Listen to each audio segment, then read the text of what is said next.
1963년 20살의 나이로 하나님의 부르심을 받고 30년 동안 복음 사역을 하신 분이 계시는데요. 그 30년 동안 수백만 명에게 복음을 전했을 뿐만 아니라 그 가운데 많은 사람들이 예수 그리스도를 영접하는 구원의 은혜를 끼치는 그런 분이 계셨는데요. 바로 미국의 부흥사이자 또 목회자였던 제임스 로버슨이라고 하는 목사님이 계세요. 잘 알려지지 않아서 잘 모를 수 있겠지만 어쨌든 미국 또 기독교 역사 속에서 또 큰 족적을 남기셨던 분이시기도 하죠. 이분의 이제 기록에 보면 이런 이야기가 하나 있습니다. 이분이 이제 미국의 오하이오 주라는 곳에 한 도시에 가서 이렇게 복음을 전하게 되어졌는데 9일 동안 부흥회를 인도하게 되어졌다는 겁니다. 그런데 그 부흥회를 인도하는 중간에 사람들에 의해서 알려진 이야기가 하나 나오게 되어졌는데 그 이야기인즉슨 이런 겁니다. 한 남자가 그 도시의 한 가정집에 찾아가게 되어졌는데 그 이제 부인이 나와서 보니까 전혀 모르는 사람인 거예요. 근데 이 남자가 이렇게 얘기를 하는 겁니다. 당신은 저를 모르시겠지만 1년 전에 제가 이 집 정원에 사용하는 이 도구를 제가 훔쳐갔습니다. 그래서 이 시간 제가 그것도 사과하고 그 물건을 돌려주기 위해서 왔습니다. 이렇게 말하더라는 거예요. 그러니까 이제 이 여주인이 갑자기 말하기를, 아니 뭐 1년이나 지났는데 왜 갑자기 이런 마음을 먹고 이렇게 와서 사과를 하고 물건을 돌려주느냐 이렇게 물었습니다.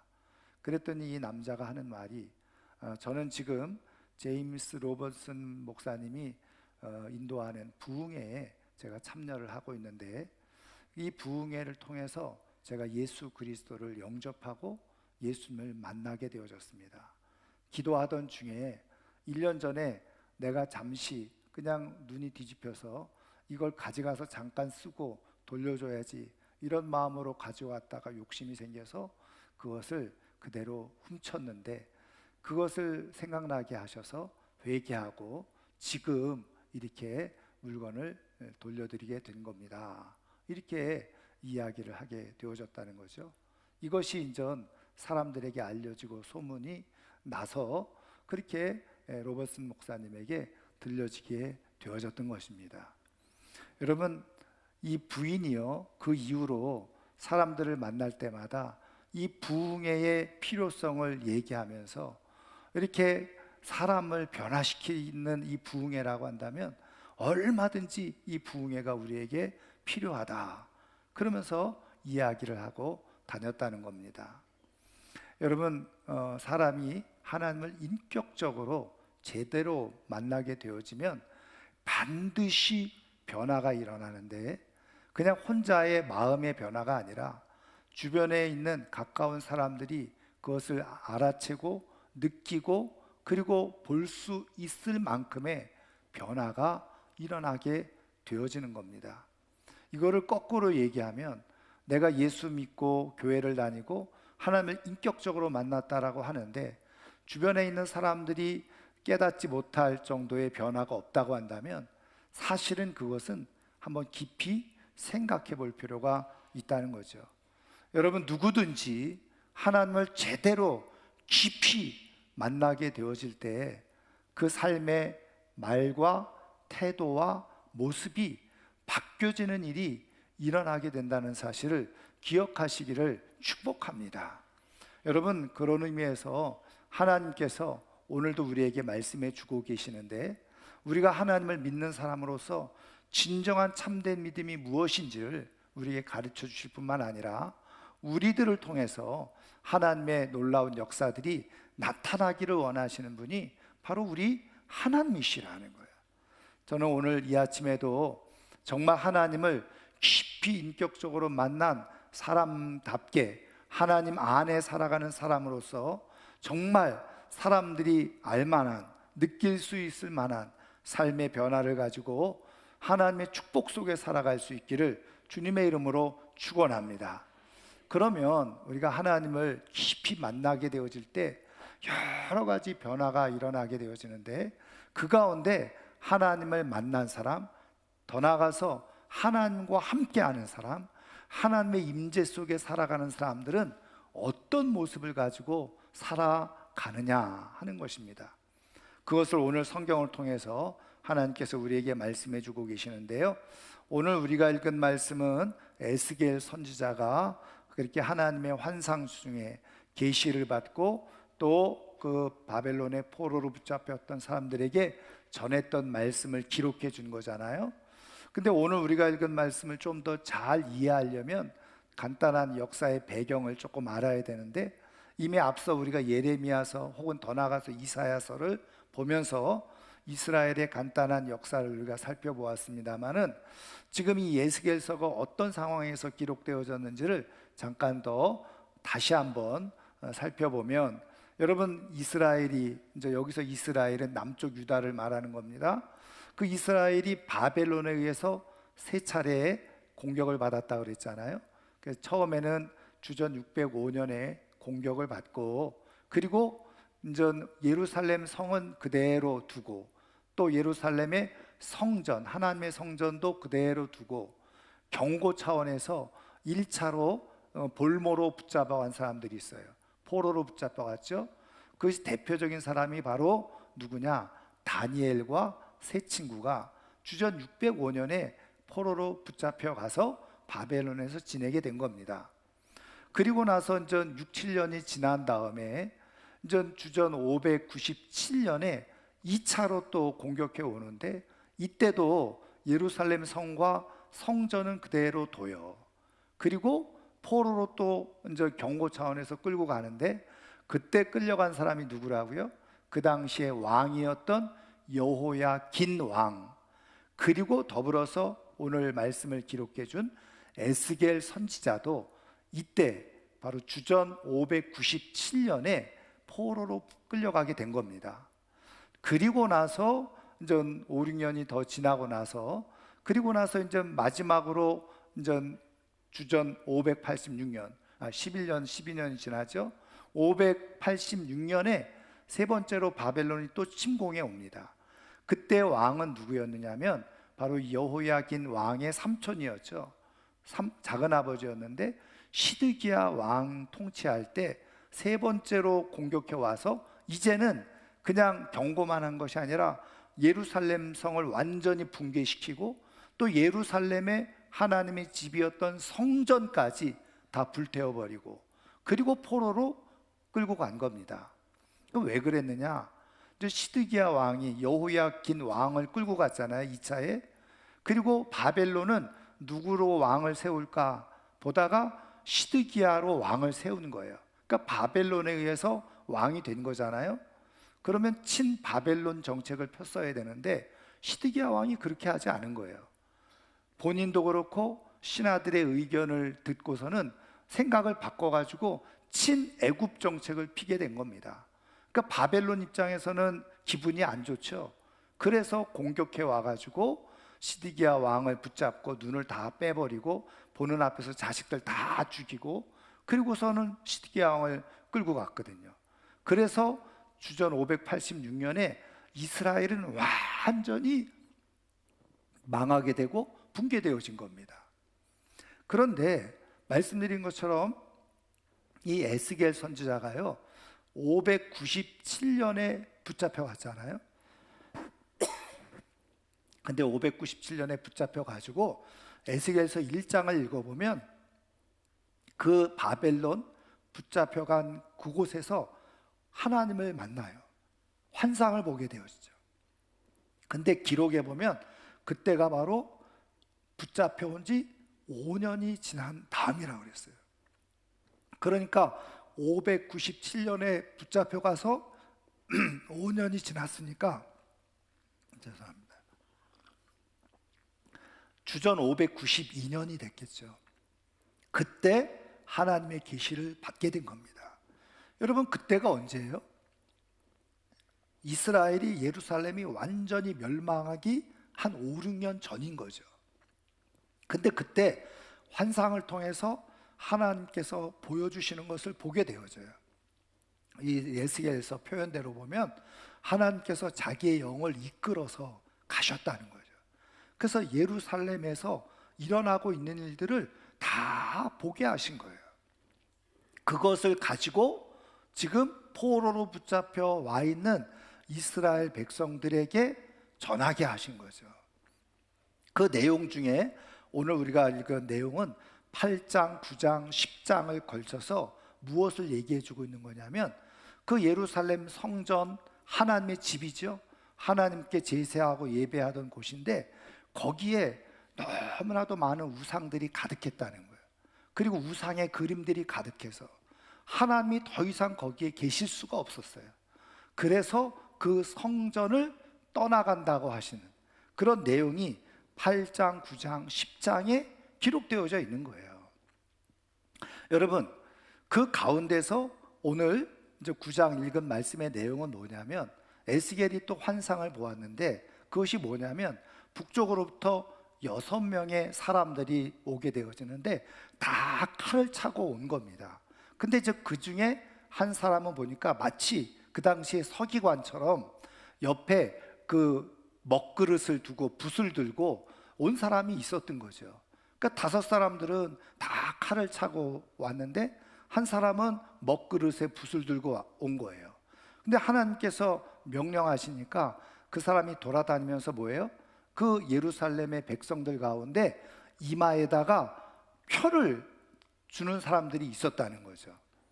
그런데 이제 5사람들이 다 나와가지고 뭐 나이 든 사람부터 젊은 사람, 어린애까지 남녀노소 물러나고 다 칼로 죽이는 상황 속에서 이마에 표를 받은 사람만이 살아나게 되어지는, 보호를 받게 되어진다는 그런 환상의 내용이 바로 오늘 우리가 읽은 이 9장 말씀의 내용이에요. 여러분, 이것을 통해서 하나님께서 말씀해 주시려고 하는 것은 뭐냐? 여러분, 다 하나님의 심판과 진노와 멸망 가운데 있어도 그 가운데 하나님은 어떻게 해요? 구원받는 사람을 두신다는 거예요. 하나님이 표를 두어서 구원받게 하시는 사람이 있다는 거예요. 여러분, 그런 의미에서 저는 하나님의 심판과 진노와 종말 가운데서도 하나님이 택하셔서 구원받는 하나님의 사람들이 다 되기를 주님의 이름으로 축원합니다. 그런데 여기서 중요한 것은 이마에 표를 주었다는 거거든요. 표를 새겼다는 거예요. 여기서 이 표라는 말은 히브리어로 타우라는 말입니다. 그러니까 표라고 하는 자체가 히브리어로 타우라는 말인데, 이 타우라는 말의 문자는 뭐냐면 말 그대로 히브리어 알파벳의 마지막 문자가 타우예요. 그러니까는 여러분, 히브리어 첫 번째 단어가 알레프인데 그리고 마지막 단어가 타우죠. 그래서 이 타우, 표 마지막에 담겨져 있는 뜻은 뭐냐면 바로 이 표가 하나님의 심판, 종말을 의미하는데, 하나님의 마지막 때에 이 표를 받는 사람들이 하나님의 구원을 입는다라는 의미를 가지고 있는 거예요. 여러분, 성경을 보면 하나님에 대해서 표현해 줄 때 하나님이 처음과 나중이시다 그러죠. 그거를 헬라어로 알파와 오메가다. 헬라어 알파가 첫 글자고 오메가가 마지막 글자죠. 뭐 영어로 표현하면 A와 Z죠. 그게 하나님은 모든 것의 시작이고 모든 것의 마침이 하나님 되신다. 그 모든 것 안에 모든 역사가 다 있다는 것을 말씀해 주고 있는 거예요.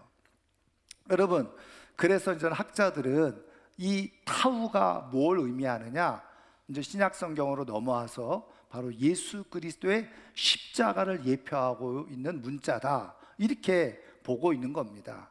그래서 마지막 때에 다 종말이 이를 때에, 하나님의 심판이 이를 때에 예수 그리스도의 십자가로 인침을 받은 사람은 하나님께서 끝까지 구원하시고 보살펴 주시고 그리고 영광으로 인도하신다. 그것을 말씀해 주고 있는 거죠. 그런데 여기서 이제 중요한 것은 도대체 어떤 사람들이 이마에 표를 받았냐는 거예요. 그러니까 뭐 마음대로 아무나 다니면서 그냥 아무나 마음에 드는 사람에게 대충 이마에 표를 주는 것이 아니라는 거예요. 그럼 도대체 어떤 사람들이 이런 이마에, 다시 말하면 하나님의 구원과 영광에 이르는, 하나님이 돌보시는 그런 은혜 가운데 있게 되어졌냐? 여러분, 오늘 4절 말씀을 다시 한번 읽어볼까요? 4절 말씀을 보겠습니다. 여호와께서 이르시되 너는 예루살렘 성읍 중에 순행하여 그 가운데에서 행하는 모든 가증한 일로 말미암아 탄식하며 우는 자의 이마에 표를 그리라. 아멘.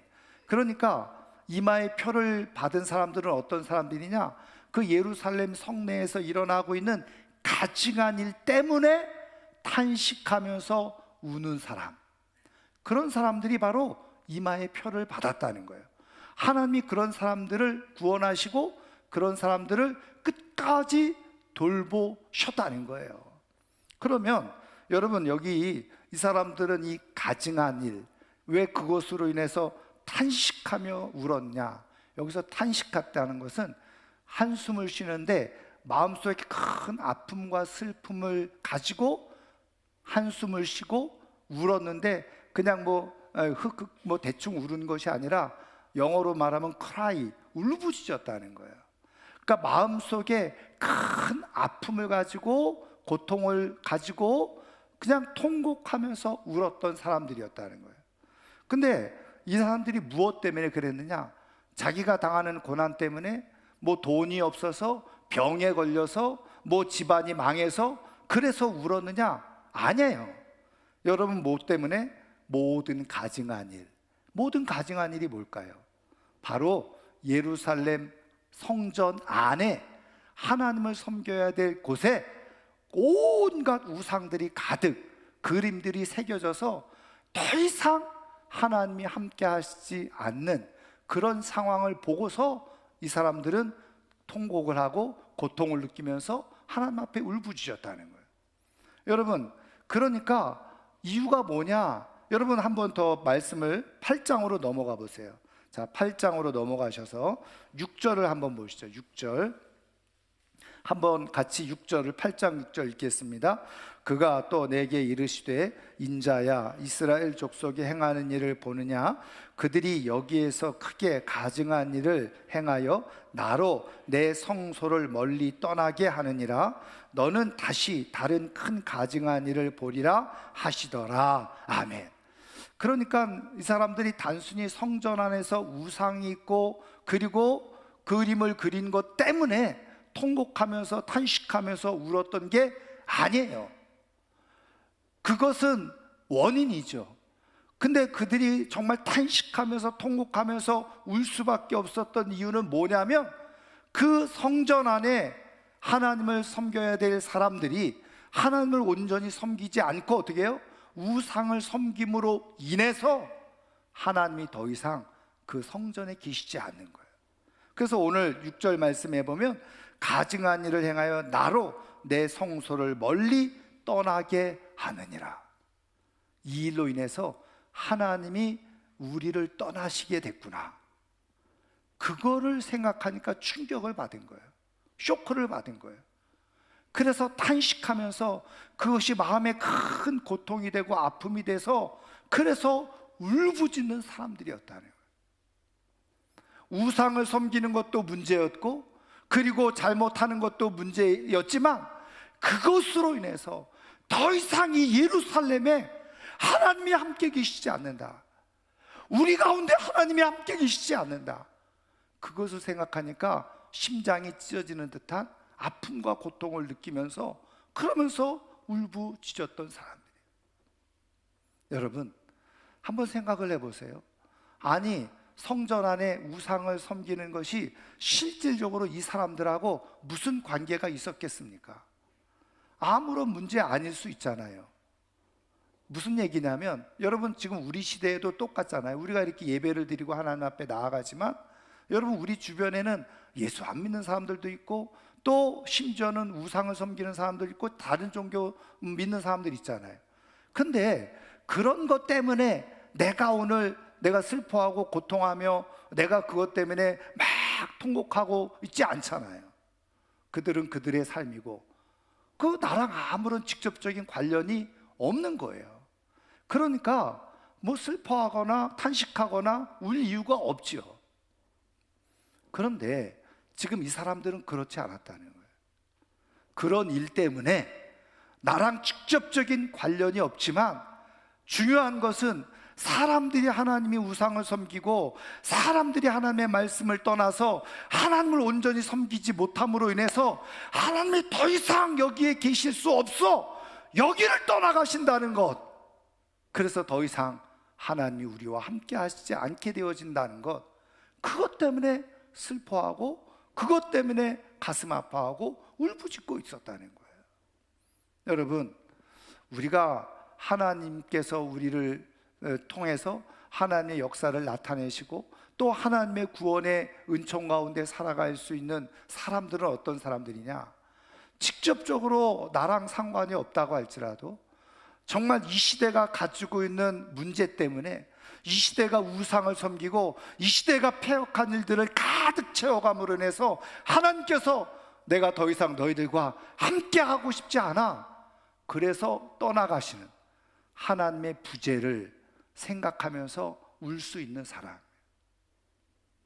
여러분, 직접적으로 이게 내 삶에 아무런 피해, 아무런 어려움 주어지지 않는다고 할지라도 하나님이 계시지 않는 것 때문에 슬퍼할 수 있는 사람, 하나님이 우리와 함께 하시지 않게 된 것 때문에 고통을 느끼고 그것을 가지고 울 수 있는 사람, 그 사람이 진짜 하나님과 함께하는 사람이라는 거예요. 왜요? 그것이 바로 하나님의 마음이기 때문에 그래요. 여러분, 이 사람들은 이런 생각을 가지고 있었던 거예요.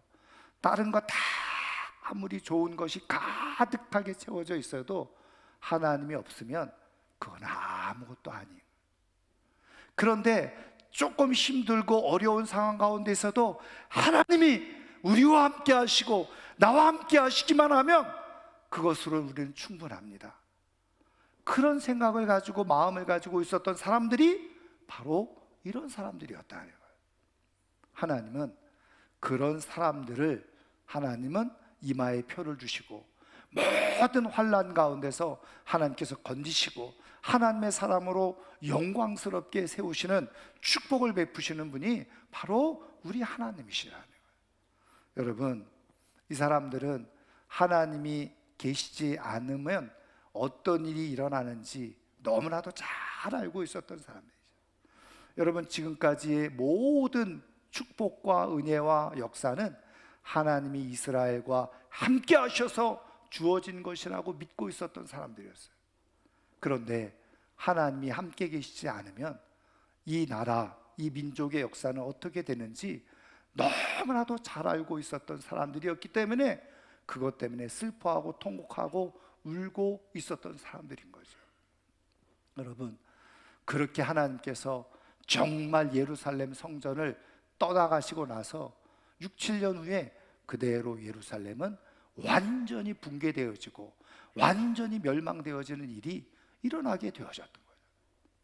여러분, 하나님이 없는 인생이 가장 불행한 인생인 거예요. 하나님이 없으면 모든 것을 가진 것처럼 보여도 아무것도 갖고 있지 못한 것이에요. 그러나 하나님이 함께 하시면 아무것도 없는 것처럼 보여도, 사도 바울의 고백처럼 무명인 것처럼 보여도 가장 유명한 사람, 하나님 앞에 존귀한 인생이 되는 줄 믿으시기를 주님의 이름으로 축원합니다. 여러분, 이들은 하나님이 이 예루살렘을 어떻게 사랑하고 계셨는지를 잘 뼈저리게 알고 있었던 사람이에요. 하나님의 마음, 하나님 안에 있으니까 하나님의 마음을 알고 있었던 사람들이었어요. 여러분, 하나님께서 이 예루살렘을 떠나시는데, 여러분, 하나님이 그냥 기분 나쁘다 그리고 떠나셨을까요? 저는요, 이 말씀을 묵상하면서 정말 가슴이 저려왔어요. 여러분, 10장 말씀을 한번 보시겠어요? 그 다음에 10장 말씀 18절 19절 말씀이에요. 18절, 10장 18절 19절 말씀 우리 한번 같이 읽겠습니다. 여호와의 영광이 성전 문지방을 떠나서 그룹들 위에 머무르니 그룹들이 날개를 일고 내 눈앞에 땅에서 올라가는데 그들이 나갈 때 바퀴도 그 곁에서 함께하더라. 그들이 여호와의 전으로 들어가는 동문에 머물고 이스라엘 하나님의 영광이 그 위에 덮였더라. 아멘. 여러분, 이 장면이 무슨 장면인지 아세요? 여러분, 18절에 보면 여호와의 영광이, 이건 하나님을 말하는 거예요. 성전 문지방을 떠났어요. 그리고 그룹들 위에 머물렀다 그랬어요. 근데 이 그룹들이 어디 있었습니까? 바로 동문에 있었던 거예요. 이 동문이면 마지막 성전 문인 거예요. 거기를 떠나면 이제 더 이상 이 성전 안에 하나님이 함께 계시지 않는 거예요. 근데 그룹들이 동문에 있었어요. 근데 하나님의 영광이 그 성전을 떠나가시다가 동문에 있는 그룹들 위에 머무셨다는 거예요. 여러분, 왜 하나님이 떠나가시다가 동문 앞에서 머무셨을까요? 사랑하는 이 성전을 하나님이 떠나가시면서 정말 뗄 수 없는 발걸음을 떼면서 거기에 잠시라도 더 계시고 싶으셨다. 가슴 아픈 마음을 가지고 떠나가시긴 하지만 이스라엘이 떠남으로 인해서 망하게 될 것을 하나님이 안타까워하시면서 잠시라도 뒤돌아보면서 또 머무시는 분이 바로 하나님이셨다는 거예요. 하나님의 그런 마음을 이 사람들은 알고 있었어요. 그래서 하나님, 우리 민족을 향한, 우리 나라를 향한 하나님의 사랑을 그치지 말아주시고 떠나가지 마시고 우리와 함께 해주세요. 이렇게 울부짖고 그리고 기도했던 사람들이었다는 거예요. 직접적으로 나랑 상관이 없는 일이었지만 하나님이 떠나가시면, 하나님이 함께 계시지 않으면 우리나라는 망합니다. 우리 민족은 망합니다. 우리 집안은 망합니다. 하나님, 우리와 함께 해주세요. 그렇게 기도했던 사람들이었다. 여러분, 우리가 너무나도 잘 알고 있는 다윗 아시죠? 하나님 안에 있는 사람이었잖아요. 근데 그 다윗도 실수를 했어요. 밧세바와 간음을 하고 나서 나단 선지자를 통해서 책망을 받게 되어졌죠.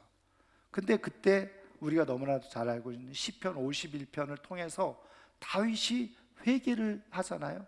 그때 시편 51편 11절에 다윗이 뭐라고 고백을 합니까? 하나님, 나를 떠나지 말아주세요. 하나님의 영이 나를 떠나지 말아달라고 그렇게 하나님 앞에 호소하면서 기도했던 것을 우리는 보게 되어집니다. 주 앞에서 나를 쫓아내지 마시고 주의 성령을 내게서 거두지 마라 주옵소서. 왜요? 자기가 비록 왕이고 권력을 가지고 있고 자기 마음대로 모든 것을 다 할 수 있었지만 하나님이 함께 하시고 하나님이 함께 하지 아니하시고 하나님의 영을 거두어 가시면 자기는 빈 껍데기, 아무것도 아닌 인생입니다. 그걸 너무나도 잘 알고 있었기 때문에 그런 거예요. 여러분, 하나님을 아는 사람, 하나님 안에 진심으로 하나님과 함께 삶을 살아가는 사람은 하나님이 없는 것을 두려워하는, 하나님이 함께 계시지 않은 것을 가장 큰 고통으로, 슬픔으로 여기는 거예요. 그런데 여러분, 하나님과 함께 하지 않는 사람들은 어떤지 아세요? 돈 없다고 울 수는 있어요. 건강 잃었다고 눈물은 흘려요. 집안이 안 됐다고 눈물은 흘려요. 그런데 하나님이 계시지 않는 것에서는 깨닫지 못하는 거예요. 하나님이 계시지 않는 것에는 하나도 감정이 없어요. 그리고 관심도 없어요. 하나님이 계시는지, 함께 계시는지, 떠나시는지도 관심이 없어요. 왜요? 하나님과 아무런 관계가 없으니까. 그런데 하나님과 진심으로 깊은 관계에 있는 사람들은요, 다른 어떤 것보다도 하나님께 민감한 거예요. 하나님이 떠나시는 것이 불안하고 하나님 계시지 않는 것이 두렵고 하나님이 없는 것이 내 인생의 가장 큰 비극이라는 것을 깨닫고 그것을 구하며 기도하는 거죠. 여러분, 예수님께서 마태복음 5장에 팔복을 말씀해 주시죠. 이런 사람들은 복이 있다, 이런 사람들은 행복하다, 그러면서 말씀하시는 게 뭐예요? 5장 4절에 보면 애통하는 자는 복이 있나니. 여러분, 애통한다는 게 뭐예요? 그 죄악으로 인해서 슬퍼하고 고통을 느낀다는 거거든요. 근데 그 죄악 때문에 왜 슬퍼하고 고통을 느낍니까? 죄악이 있는 곳에는 하나님이 함께 하시지 않는다는 것을 알기 때문에 결국은 그것 때문에 고통을 당하는, 고통을 느끼는 거예요. 근데 그것 때문에, 하나님 없는 것 때문에 슬퍼하고 고통하고 아파하는 사람, 예수님께서 말씀하신 게 뭐예요? 애통하는 자는 복이 있나니 저희가 위로를 받을 것이며, 하나님이 없는 것 때문에, 하나님이 계시지 않는 것 때문에 슬퍼하고 가슴 아파하고 탄식하고 우는 사람, 그런 사람에게 하나님의 위로가 부어지고 나타나게 되어진다. 저는 이 시대를 바라보면서, 죄송하지만 사람마다 생각이 다를 수 있겠지만, 저는요 점점점 하나님께서 이렇게 문 쪽으로 나가고 계시는 것처럼 느껴질 때가 너무나도 많아요. 교회를 봐도 그렇고 이 시대를 봐도 그렇고. 왜요? 이제 사람들이요 조금 잘못하는 거는 아무 문제가 되지 않았어요. 점점 악이 차오르고 있는 시대에 우리는 살아가고 있죠. 여러분, 심지어는요 지금 오늘날 교회는 어떤 형국에 있습니까? 이제 목사를 압수수색하는 시대가 됐어요. 제가 깜짝 놀란 게, 여러분, 만약에 저를 아는 누군가가 목사님 이런 일이 있어서 좀 기도해 주세요 전화를 했어요. 그 전화 한 통 한 것 때문에 제가 압수수색을 당한다고 한다면 여러분 어떻게 살아갈 수 있겠습니까? 근데 이 시대가 지금 교회가 이렇게 무너지고 있는 시대 속에 살아가고 있다는 거예요. 하나님을 무시하는 시대에 살아가고 우리는 있는 거예요. 여러분, 이런 시대에 하나님이 함께 하실 수 있겠습니까? 하나님이 점점 문 밖으로 나가고 있어요.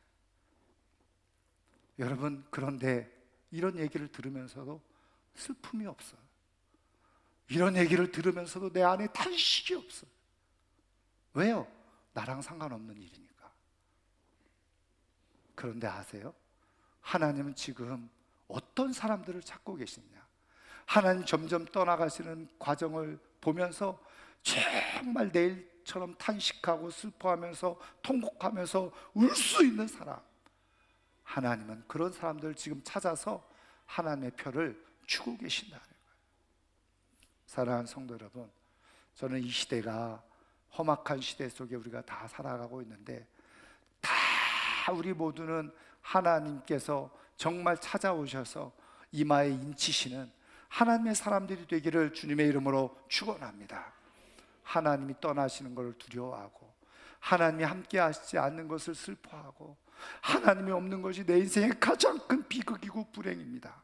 그것을 눈물 짓고 하나님 앞에 기도할 수 있는 사람, 이 시대를 바라보면서 죄악이 관영해져서 하나님이 더 이상 함께 할 수 없는 시대가 되어지는 것을 내 가슴에 새기고 그것으로 인해서 슬퍼하며, 하나님 이 나라를 버리지 말아주세요, 이 민족을 버리지 말아주세요, 그렇게 기도할 수 있는 사람, 하나님은 그런 사람을 지금 찾고 계시는 거예요. 저는 우리 교회가, 우리 성도님들이 이 시대 앞에서 정말 하나님이 떠나가시는 것을 두려워하면서 하나님을 구하는 가운데, 하나님께서 내가 너만은 구원하리라, 하나님께서 정말 찾아오시는 하나님의 사람들이 다 되기를 주님의 이름으로 축원합니다. 축원합니다. 말씀을 마치려고 하는데요, 10여 년 전에 미국의 시카고에서요 많은 기독교 석학들이 모여가지고 회의를 했다는 겁니다. 회의의 여러 가지 주제 중에 하나가 뭐냐면, 성경이 하나님의 진리의 말씀인데, 이 진리의 말씀을 하나님을 모르는 사람들에게 어떻게 효과적으로 잘 설명해서 설득해서 이 하나님의 말씀을 믿게 할 수 있을까? 그것을 가지고 아주 열띤 토론을 했는데 3일 동안 하면서 내린 결론은 뭐냐면 이거는 우리가 어떻게 논리적으로 설득할 수 없다. 이게 결론이었다는 거예요. 그래서 이제 마지막 마치면서 이제 참여한 모든 사람들에게 한마디씩 하라고 할 때에 러시아에서 온 한 신학자가 이렇게 얘기를 했다는 거예요. 내가 3일 동안 이 회의를 지켜보면서 내가 참 마음이 답답했습니다. 어떻게 하나님의 진리의 말씀을 학문적으로 논리적으로 설명할 수 있을 거라고 생각했습니까? 하나님의 말씀을 그대로 살아가면 이게 생명의 말씀이고 능력의 말씀인지가 증명이 되어지는데 하나님의 말씀을 살아가려고 하지 않고 어떻게 말로 설득할 수 있을까? 이것은 있을 수 없는 일입니다. 여러분, 이 시대가 말로 설득하는 시대가 아니에요. 우리가 다 하나님의 말씀을 살아갈 때 하나님의 말씀이 생명의 말씀이고 능력의 말씀이고 구원의 말씀이고 살아있는 말씀인 것이 증거가 되고 증명이 되는 줄 믿습니다. 저는 이 시대 앞에서 하나님이 없어지는, 하나님이 부재하는 시대의 아픔을 내 아픔으로 느끼고 정말 하나님 앞에 탄식하며 울부짖음으로 말미암아서 하나님이 함께 하시는 것이 정말 실현되어지는, 그리고 하나님의 은혜를 누리면서 살아갈 수 있는 우리 모두가 되기를 주의 이름으로 축원합니다. 축원합니다. 오늘 말씀을 생각하면서 우리 한번 같이 찬양을 하고 또 기도할 때에 하나님이 떠나시는 것을 두려워하게 하시고 하나님의 부재가 내 인생의 가장 큰 비극이고 하나님이 없는 시대에 살아가는 것이 불행인 것을 내가 알고 이 나라 이 민족 하나님 떠나가지 마시고 보살펴 주옵소서.